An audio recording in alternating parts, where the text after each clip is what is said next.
Welcome to Fireside Yankees with your boys, Alex and Ryan. Today we're discussing Josh Donaldson and what Brian Cashman had to say about him yesterday. And as we all kind of assumed, or what we've discussed in recent days, we think that Josh Donaldson will be offloaded. He's projected to make somewhere around $21 million next season. That money could be allocated directly to Aaron Judge. You could allocate that to another player that could pay for the majority of Justin Verlander if you wanted to go in that direction too, or even go and get Andrew Benintendi or Masataka Yoshida. You've talked about so many different names here that would be better than Josh Donaldson. And, I have a couple of reasons behind why I think he should be offloaded. And I'm sure, Ryan, you agree with those things. But Cashman yesterday came out and said to the media that he is the starting third baseman for 2023. I don't know if he's just talking. I don't know if he is just trying to kind of protect the confidence of one of the players currently on his roster. But it's definitely worthwhile discussing and, talking about the situation at hand and, where the Yankees might go and how, some of the things he said definitely were a bit conflicting. So I'm curious to hear your thoughts on that, Ryan. But before we dive into it, how you doing today, my friend?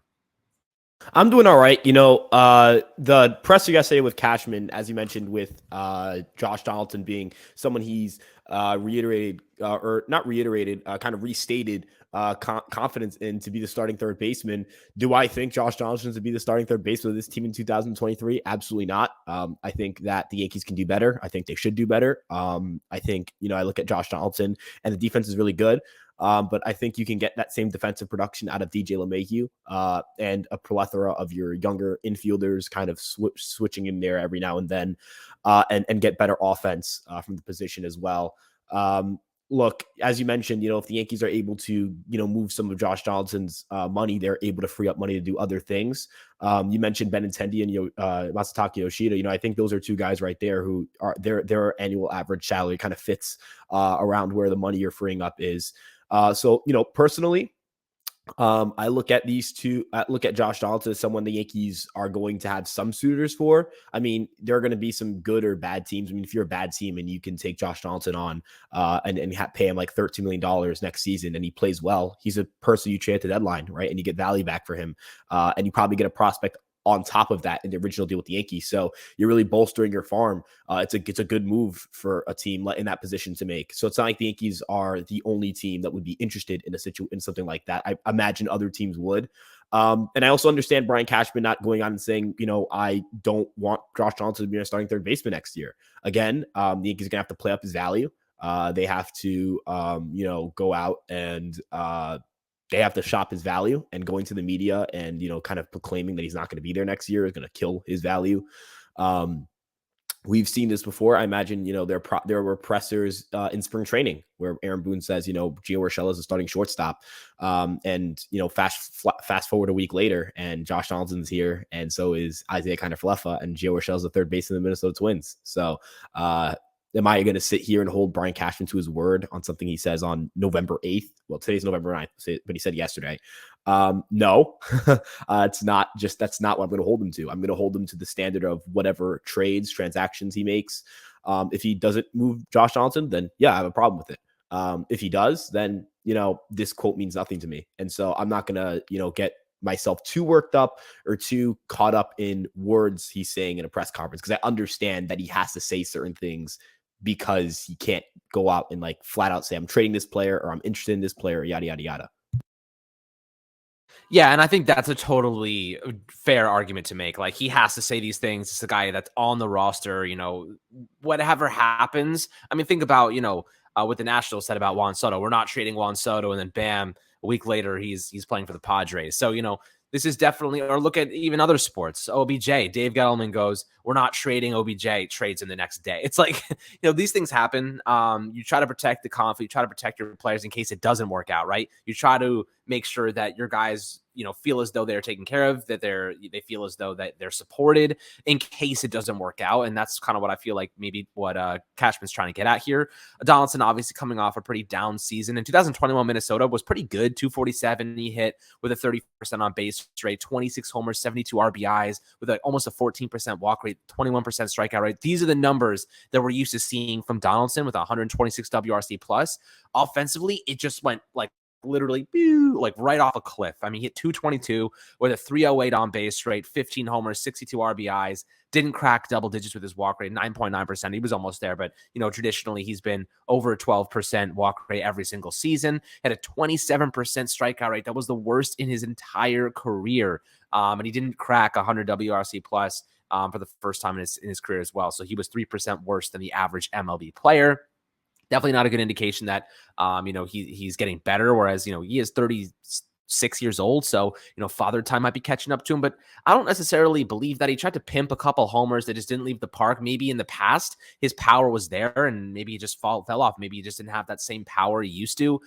He definitely thought it was leaving the park, and they didn't leave the park. So I don't know. Maybe the Yankees have seen the best of Donaldson with other teams. I mean, they certainly have. But it seems like Cashman and Boone, they both kind of went out there and said that there's a lot left to be desired offensively when it comes to Donaldson. Specifically, Cashman spoke on the Michael Kay show recently and said, I know it was a grind for him offensively. I know it was a struggle like it was. Frankly, for a lot of our guys in the postseason, we didn't perform as well as we would have liked offensively. That wasn't all Josh, but the competitive at-bat thing I think was there, especially because he was one of the guys actually getting on base at a consistent clip, even in the postseason.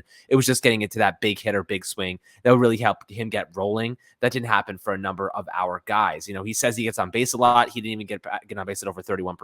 So maybe during the postseason, yes, but it's such a small sample size. He got on base during the postseason at a 33% clip, which still isn't that good. I mean, traditionally, like in his career, he's getting on base at over 35%. So 31% regular season, 33% postseason. He had 172 in the postseason with a 44% strikeout rate. Cashman must be on meth if he thinks that's good. So, Ryan, when you're looking at Josh Donaldson right now and what he did the entire season and how, the metrics just don't really add up with what Brian Cashman's saying, do you think that there are other options the Yankees have on this roster that could play third base, even if it means retaining IKF to play? They won a Gold Glove a couple of years ago, or maybe even putting Peraza at third, because it seems like, according to Cashman, Volpe is pretty close to making the jump to the bigs. So, what are your thoughts on alternatives if they do decide to move on from him?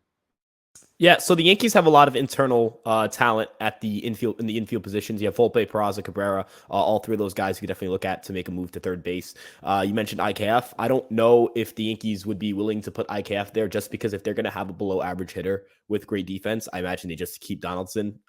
Though, against it doesn't really factor the salary gap. But I look at a guy like Peraza to keep him at shortstop, maybe move Volpe to third. That could be a potential move there. I look at some of the younger guys, and I think I have an article about him coming out later. Andre Chaparro, he tore it up in Double-A this season. He's a third baseman, so maybe they look internally and they kind of let him take it over at some point during the season. But the Yankees, as you mentioned, they have the internal talent. It's not like the Yankees, can't use one of the infielders they currently have under contract that isn't Josh Donaldson to play third base. DJ LeMahieu as well. DJ LeMahieu is an excellent defensive third baseman this season. Absolutely phenomenal.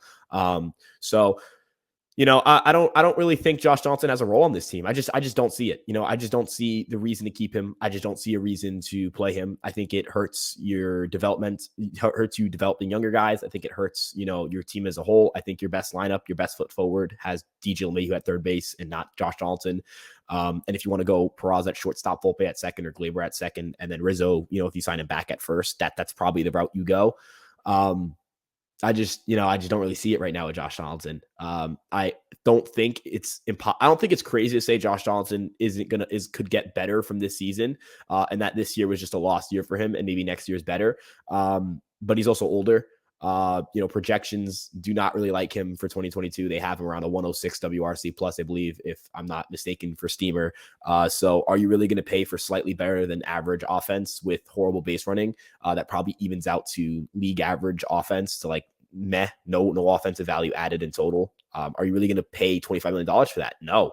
I'll pay some of the money to go eat that money and go get someone else, or go, just have him off the roster and open up a roster spot. The Yankees are going to also need to open up 40-man roster spots. So, Josh Donaldson he just doesn't fit. He just doesn't have a fit here. And I hope the Yankees recognize that. I think they recognize that because he's just not doing it.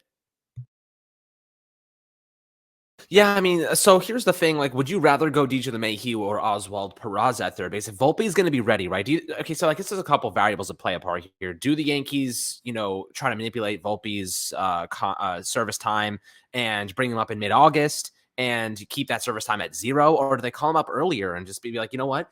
Screw the service time. We want our best players. We want our young guys who are the future of this team playing now. You know what I mean? Like, that is a decision they're going to have to make. And with that being said, if they do pull up Volpe, let's just say Volpe comes and destroys, just crushes in spring training, and he looks really, really good. Do you think they would be willing to pull him up early? And if they do you think that Peraza goes to the hot corner or goes to second base? And, does DJ LeMahieu play third base or second base? If it's between Peraza and DJ, where are you putting those two players? Assuming that, let's say, Gleyber Torres is traded this offseason, which seems like it could be a realistic situation. Yeah, so if in the situation, let's say Gleyber's traded, right? Peraza starts at shortstop, Volpe plays well, he gets called up. I could see Volpe up here. He's going to be competing for the starting shortstop job, according to Brian Cashman. So if we want to, really excite ourselves for Volpe, he has a shot to win the job right out of spring training. And he wouldn't be the first prospect to go out and do something like that. Julio Rodriguez came up pretty early. He didn't play in AAA, so that'd be really exciting.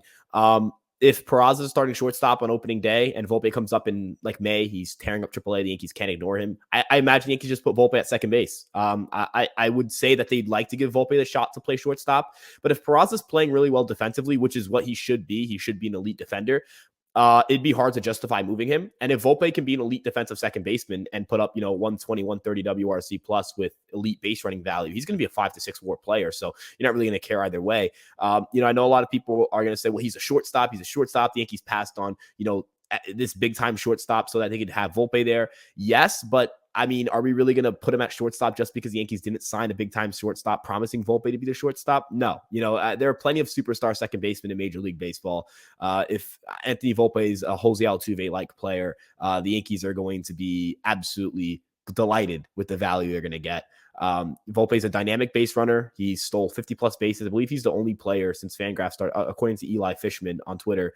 He's the only player to have 20 home runs and 50 stolen bases since 2006 in the minor league, since Fangraphs started tracking these stats.